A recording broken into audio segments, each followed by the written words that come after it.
Hello, I'm Julie Price, and welcome to Juniper's first quarter 2020 economic review. So I was thinking about 2019, and it reminded me of a car ride I had the other day with a friend. It was cold, so I had the heat on, but my passenger soon became too hot, and they opened the window. In winter, in Washington. I know, right? Well, if you're gonna open the window, I'm gonna crank up the heat.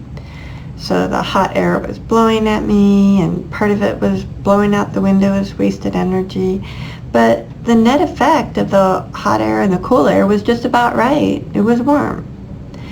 And that's the way the economy felt in 2019. Here we started off the year with an aggressive tax cut that fueled the economy. Then after raising the Fed funds rate 7 times over 2017 and 18, they were cut 3 times in 2019, the first cuts in more than a decade. And this further fueled the economy. And at the same time, we were dealing with trade uncertainty with China, and there were several days of market movement that were tied directly to the China negotiations, or rumors of negotiations. So trade tensions not only affected our two nations, but they've also been affecting nations around the globe. But we just signed the Phase 1 deal with China. The deal brings fair competition between the two nations, and China agreed to increase its purchases of American commodities and continued tariffs. JP Morgan does a great job compiling data and creating charts that illustrate what we've been seeing in the economy.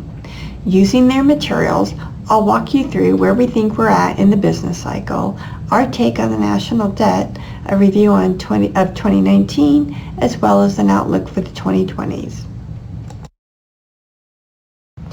We'll start off this quarter's economic review with the matrix, and here we have the 2019 final numbers. U.S. large cap equity was the highest performing asset class at nearly 32%, followed by real estate investment trusts and small cap U.S. equity. Then we'll see the international segments, developed markets and emerging markets, and fixed income segments, which include high yield and the general fixed income asset class of aggregate bonds. Commodities did well, and 2.2% on cash. So a very good year for 2019. Now let's look at the last 14 years average annual return, and the highest performing asset classes were U.S. large cap equity, REITs, and small cap, which is exactly the order that they performed in 2019. And mostly the other asset classes pretty much generally were in line with the last 14 years average, so a great year in the market. We monitor the price-earnings ratio of the S&P 500 very closely. It's a good measure to help us understand if stocks are overvalued or undervalued. It increased sharply this last quarter because prices, the numerator in the equation, increased. The trend is continuing upward so far in January, making U.S. equity begin to look expensive. Let's hope that the denominator in the equation, earnings, increases as well to keep the price-earnings ratio closer to its 25-year average. Here we have the S&P 500 going all the way back to 1900. The gray vertical bars represent recessions. There will always be booms and busts, but they become less frequent. Why is that? Well, let's focus on the period known as the Great Moderation between 1983 and 2007. So we'll see, why do we see a slowdown in recessions during this time? Well, technology played a big role in that. Corporations were able to be more efficient with their inventories and not be in a place where they're overproducing or underproducing according to their demand. So modernization and technology will really help companies become more lean and therefore more profitable. The Fed has also been able to do a better job at keeping the economy stable through the money supply. Globalization has been a great impact as well. In fact, I don't even think clothes have hardly appreciated over my lifetime. So outsourcing of materials have also been able to help companies be more profitable.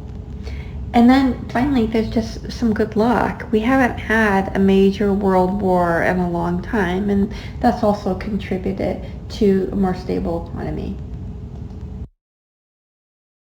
Here we have the cyclical sectors, affectionately known as the Four Horsemen. Looking at residential investment in housing and motor vehicles, these areas have not been booming for quite a while now. That's because banks have been slowed along, that coupled with lack of demographic growth. Business investment is strong, but consumer spending still needs to come up. Inventories are right about their historical 50-year average, so there's not really anything going on in the cyclical areas that are indicating that we're really having problems. Taking a look at federal finances, we see here on the left side government expenditures like Medicare, Medicaid, Social Security, defense, debt servicing, and other programs. Government income comes from personal and corporate tax revenue, employment taxing, and a whopping 22% comes from borrowing. We see that the Congressional Budget Office forecasts that the debt will be 95% of GDP by 2029. Just a reminder, GDP, gross domestic product, is essentially the collective incomes of Americans domestically. Today, the debt is almost 80% of GDP, while Japan is already at 200%. So just how much debt can the United States reasonably service? Apparently, they can tolerate $23 trillion of debt. There's a couple of reasons, though, that we've been able to manage this level of debt, just like Japan. First of all, interest rates have been pretty minimal since 2009. We had the recent Fed rate hikes and cuts, which affect new issues of Treasury, but all in all, interest has been relatively low. Another reason that we've been able to manage such a high level of debt is because we've had fairly low inflation. You can see the gray line here, core CPI, has pretty much been around 2% since 1992. Core CPI excludes some more volatile items like food and energy. A major driver of inflation is the price of oil. So let's start by looking at oil prices over the last 20 years. Currently, prices have been pretty stable. We haven't seen a tremendous amount of fluctuation. But looking back to 2008, we saw a huge run-up and fall in about a year. That was pretty traumatic. It was really an incredible experience to work at a large and prestigious financial firm like Russell Investments during the time that led up to the Great Recession. I don't know why anybody would want to work with a financial advisor who wasn't in the industry during this time. This was tuition for many of us. During this time, low interest rates fueled the economy, bidding up oil prices while the Fed was raising rates to slow down the economy, sending oil prices back down. So let's look at inventories versus active oil rigs. With new technology to access the shale oil deposits, the U.S. was really able to ramp up oil production. The blue line here indicates the number of oil rigs, which sharply decreased as oil inventories increased. You can see here in 2014 to 2015 when we see a big decline in oil prices, and at the same time the quantity of oil rigs start to slow down, and then we've got this massive surplus. And that's why you see a lot of energy partnerships struggle during this time. Environmental issues aside, and not to be taken lightly, domestic oil production has really given us the luxury to be less involved with the bloodshed in the Middle East. And it also helps our economy. So stable oil prices help to keep inflation low. Another reason inflation has remained low is because the highest earners are not spending as much. So let's start by looking at income inequality. The chart on the left shows that the top 10% of the highest earning Americans make up 50% of overall national pre-tax income. Now, let me take a moment here to talk about how analysts might manipulate scaling to illustrate a point. Notice the scaling here as it starts at 30%. If you want to maximize the severity of a metric, then you might start the scale with 30% like this because it shows a steeper slope. Conversely, if you want to minimize the appearance of the slope of the line, then you would start the scale at 0 so the rise appears flatter. But what we're looking at here is a very clear pattern over the last 60 years that the top 10% of earners went from 33% of national income to over 50% today. And that's important because we see over here that the top 10% of earners only spend 69% of their after-tax income, while the bottom 90% spends 101%, meaning they're taking on debt. So higher consumer spending should lead to higher inflation, but it's hard to see that trend changing much. So that builds a case for a slower growing economy, continued low inflation, and the ability to service the debt. So what would it take for the nation's debt to really become a problem? Rising inflation, rising interest rates. But here's something that might trigger those conditions. What if we were to buy something really expensive, like Institute Medicare for All? It's estimated to cost $20 trillion over the next 10 years in additional government spending. So you would have to look at how you would fund that. Let's say an average of $2 trillion a year. So assuming that you don't raise taxes, which would have its own set of implications, what if we were to increase the national debt? So increasing the national debt means the U.S. is selling treasuries. That increases the money supply, causing inflation, which would make it increasingly difficult to service the debt. Over the last 18 months, total government spending has increased from $4.1 trillion to $4.6 trillion, and borrowing increased from 19% to 22% in just a year and a half.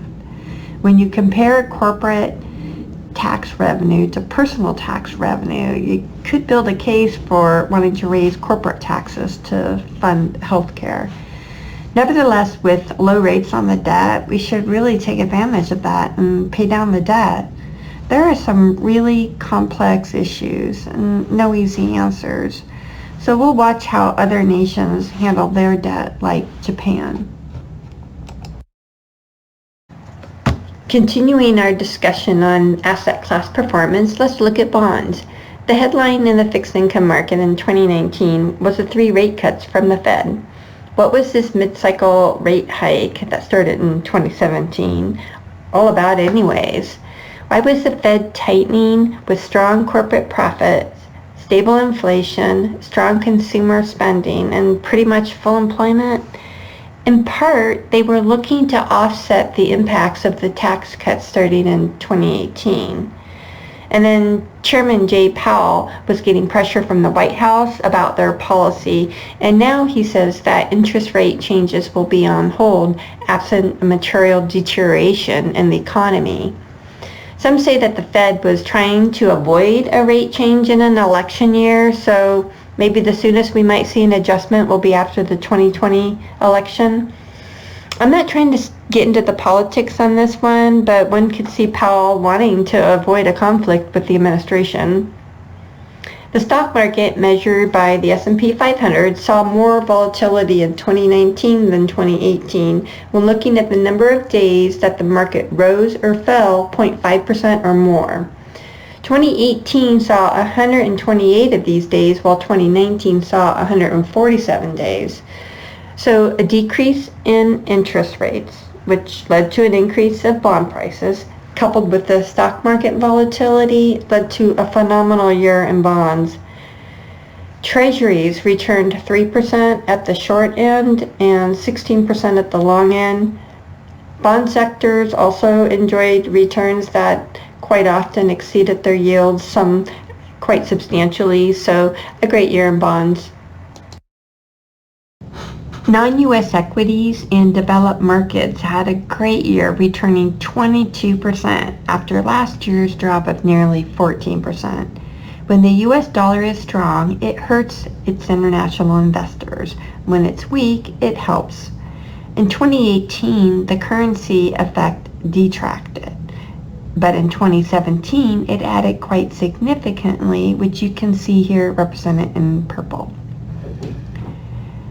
In 2019, currency really didn't have much of an impact. The dollar started off the year strong, but the trade wars dampened whatever strength it gained. This slide looks at the long-term drivers of economic growth. We're going to focus here on the left, growth in working age population.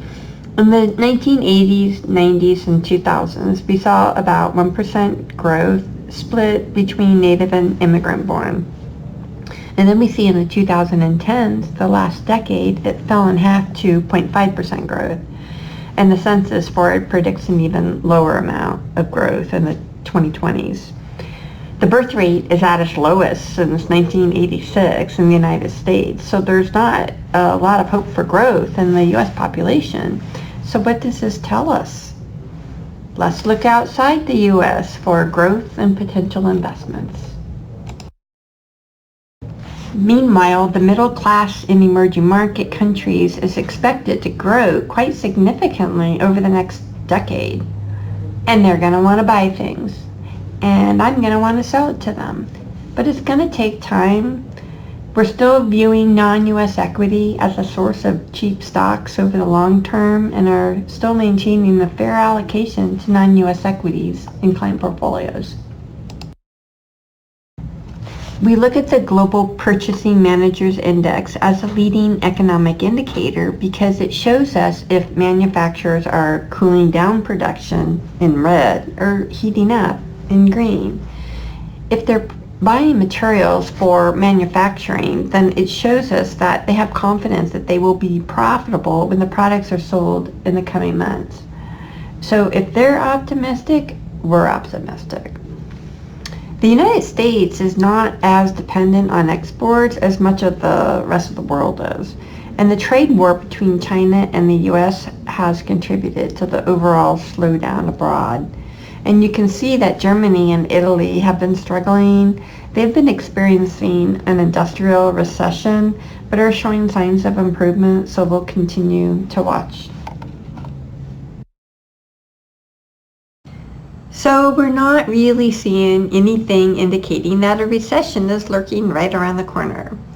But beware of clickbait, because I've already seen a headline just a couple weeks ago that said, "The U.S. plunges deeper into a recession."